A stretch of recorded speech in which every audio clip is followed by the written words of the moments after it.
अस्सलाम वालेकुम दोस्तों, मैं हूं शाहिद हुसैन। उम्मीद करता हूं आप सब खैरियत से होंगे। मेरा यूट्यूब चैनल और फेसबुक पेज देख रहे हैं। आज हम बात करेंगे मुल्ज़िम ज़हीर केस से मुताल्लिक इस वीडियो में, और उसके कुछ मज़ीद हक़ाइक़ और तफ़सीलात आपके सामने रखेंगे। लेकिन सबसे पहले आपसे गुज़ारिश करते जाएँ कि हम चूँकि आपको मायूस नहीं करते, हम आपको बार-बार कहते हैं कि अगर माशरे में कहीं भी, मुल्क में किसी भी जगह आपसे नाइंसाफ़ी हो रही है, तो अगर कहीं आपको इंसाफ मिलना है तो अदालत है, अदालत के अलावा कोई और ऑप्शन नहीं है। लाख मुल्ज़िम या क्रिमिनल माइंड जो लोग हैं, वो हथकंडे इस्तेमाल करें, डिले टैक्टिक्स इस्तेमाल करें या कुछ भी रुकावट डालें, लेकिन आपने फिर भी बाज नहीं आना और आपने इंसाफ के लिए अदालत से रुजू करना है, और उम्मीद है कि कानून आपको इंसाफ जरूर दिलाएगा। मेहदी अली कादमी साहब तवील अरसे से आपको पता है कि अदालतों के चक्कर काट रहे हैं और मुसलसल अदालतों के चक्कर काट रहे हैं। मुल्जिम की तरफ से चूंकि जिस तरह का केस है, ओपन एंड शट केस है, क्लियर केस है, और न सिर्फ मुल्जिम को सजा होनी है बल्कि इबरत का निशान बनाना है, वो होने के बावजूद मुल्जिम की तरफ से बार बार रोड़े अटकाए जाते हैं। एक अदालत फिर दूसरी अदालत, तीसरी अदालत। पहले हम चीजें रिपोर्ट कर चुके हैं, आप सब जो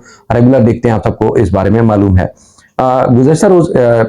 केस की समाअत थी, यानी कि 2 रोज पहले, चूंकि वक्त की किल्लत और कुछ मुसफ़ियत की वजह से आपको रिपोर्ट नहीं कर सके, लेकिन वो दोनों केस लगे हुए थे एक साथ। ये निकाह अगर नहीं हुआ, गैर कानूनी है, और जो कहा जा रहा है उसको कलअदम करार दिया जाए। और दूसरा ये है कि बच्चे की मुस्तकिल कस्टडी माँ बाप के हवाले की जाए, क्योंकि बच्ची इस वक्त भी माँ बाप के पास आर्जी तौर पर अदालत के हुक्म के बाद जो वो हैं, और बच्ची जेर तालीम है। और आपने देखा कि किस तरह बच्ची ने पार्टिसिपेशन की और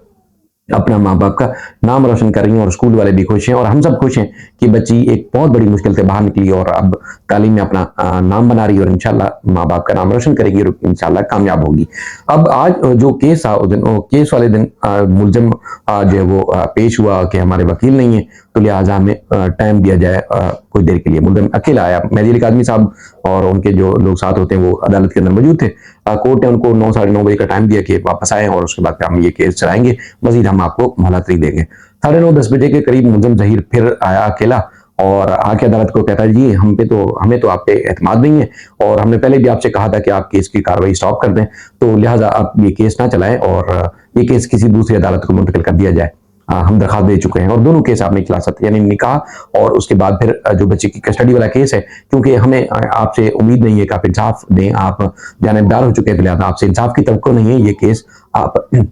जो है दूसरी अदालत में मुंतकिल कर दें। अब अदालत ने कहा कि महज दरखास्त की बुनियाद पर तो ये केस जो है वो नहीं रोका जा सकता इसकी कार्रवाई, और केस आपने नहीं कि आपकी फरमाइश पे जो है वो मैं केस की समाअत या केस की कार्रवाई जो है रोक दूं। केस मेहदी अली कादमी साहब की तरफ इशारा करके जज साहब ने कहा कि उन्होंने फाइल किया है, तो लिहाजा ये उनकी दरखास्त है, आपकी नहीं, आप उसमें फरीक हैं, लेकिन आपकी यहाँ डिमांड नहीं चल सकती। अगर आपने केस की कार्रवाई रोकनी है तो फिर किसी मुतल्लिका फोरम से रिव्यू करें, और उसके बाद फिर आप कार्रवाई को स्टॉप करवा के ले आए या केस मुंतकिल करा के ले आए। जब तक आप नहीं करवा के ले आएंगे तब तक ये कार्रवाई चलती रहेगी। तो उसके बाद फिर मुल्जिम को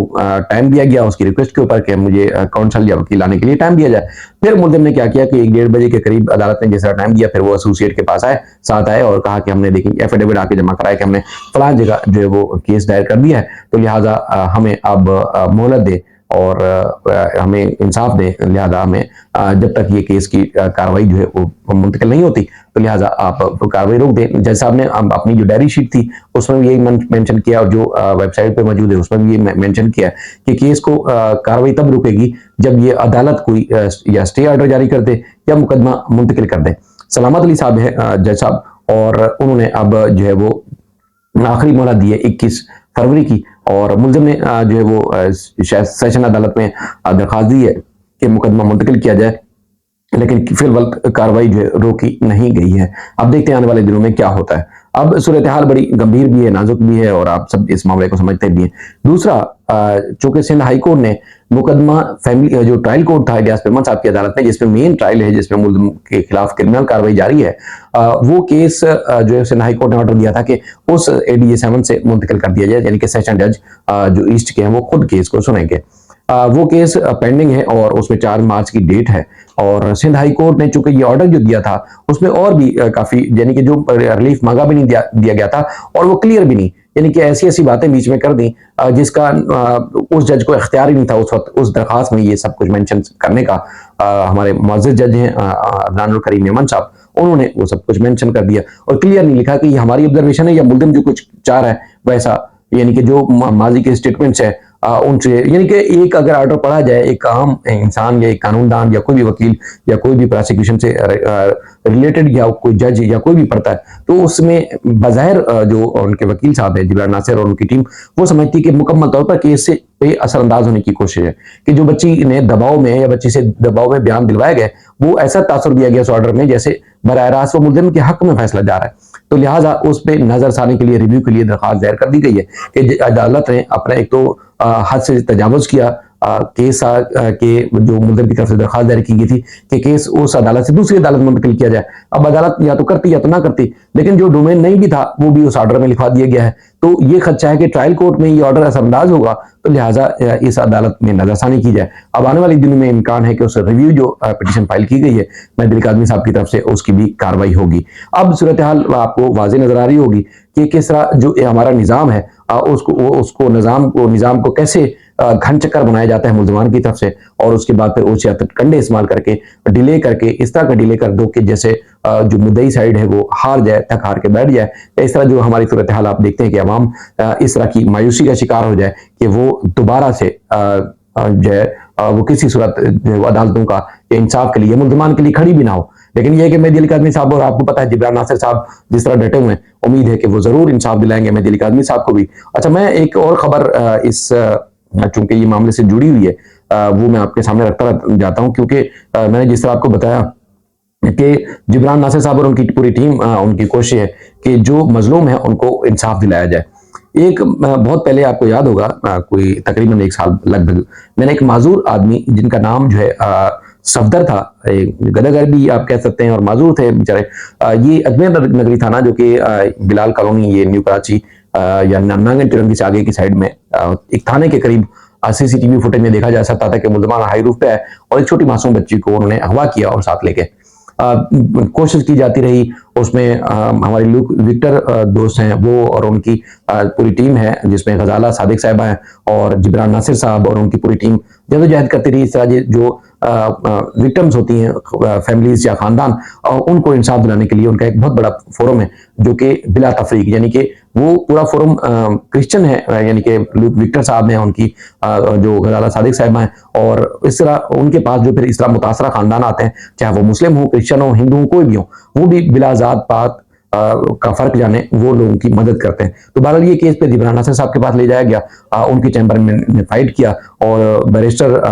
जो रफीक अहमद साहब है जो कि इसी तरह मुल्ज़िम ज़हीर के खिलाफ मेहदी अली काज़मी साहब की तरफ से भी पेश होते रहते हैं, और इस तरह इस केस में भी पेश हुए। बच्ची का नाम मुकद्दस है और तकरीबन 1 साल पहले जो है इसको अगवा किया गया और यहाँ से हाई रूफ में डाल के ले गए लाड़काना, और वहां पर बच्ची का नाम फातिमा तब्दील करके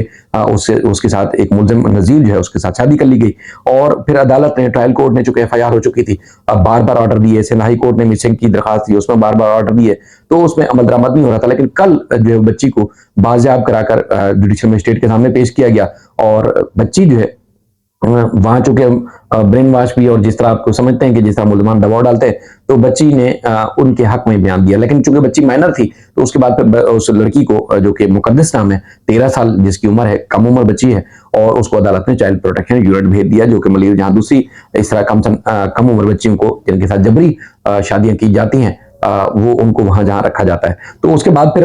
आज सिंध हाई कोर्ट में पेश किया गया, और चूंकि सिंध हाई कोर्ट में भी केस ये समाता, तो चाइल्ड प्रोटेक्शन यूनिट के अमले ने बच्ची को यहाँ पेश किया। तो बच्ची से जब उम्र पूछी गई थी, बेटा तुम्हारी उम्र कितना है, तो वो बताती है जी मेरी उम्र है 20 साल। और उस मुल्जिम लड़का जिसका जो नजीर है, उसके बाप से बुला के रोस्टम पर पूछा गया कि भाई लड़की की उम्र क्या है, तो उसने आके बताया 21 साल। एक्चुअल लड़की की जो डॉक्यूमेंट्स है उसमें एक्चुअल जो बच्ची की उम्र है वो है 13 साल, यानी कि अंडर एज मैरिज, और उसके बाद अगवा के बाद जबरी शादी, ये सारी चीजें थी। उसके बावजूद हमारी जो अजमेर नगरी थाने की पुलिस है, ना मुल्जिम को गिरफ्तार किया, ना उसके बाप को गिरफ्तार किया, ना इस गैंग को के खिलाफ कोई कार्रवाई की, जिस पर अदालत ने नाराजगी का इजहार किया। अब डीआईजी वेस्ट जो है उनको तलब किया है कि मुल्जिमान के खिलाफ क्यों कार्रवाई नहीं की गई, और उसके साथ साथ तफ्तीशी अफसर की जो कारकर्दगी है जो आप सबके सामने है, उस पर अदालत ने नाराजगी का इजहार किया और कहा कि इनके खिलाफ कार्रवाई करके 28 जनवरी को पेशरफ्त रिपोर्ट जो है वो पेश की जाए। उसमें बच्ची की उम्र 20 साल से उन्होंने ज्यादा जाहिर की, और उसके बाद फिर इसको जो है वो मुकदमा दर्ज किया गया था जो वो इन मुल्जिमान के खिलाफ, यानी कि नामालूम लोगों के खिलाफ था। तो अब अदालत ने चाइल्ड प्रोटेक्शन यूनिट के अमले को कहा है कि माँ बाप की मुलाकात कराई जाए बच्ची से, क्योंकि बच्ची माइनर है और वो समझ नहीं पा रही कि उसके साथ हुआ क्या है। तो एक और जिंदगी आप कह सकते हैं कि जिब्रान नासिर साहब, ल्यूक विक्टर साहब हमारे दोस्त हैं और इस तरह उनकी जो टीम है वो काबिल तहसीन आप उनको कह सकते हैं कि उन्होंने जिस तरह का काम किया है,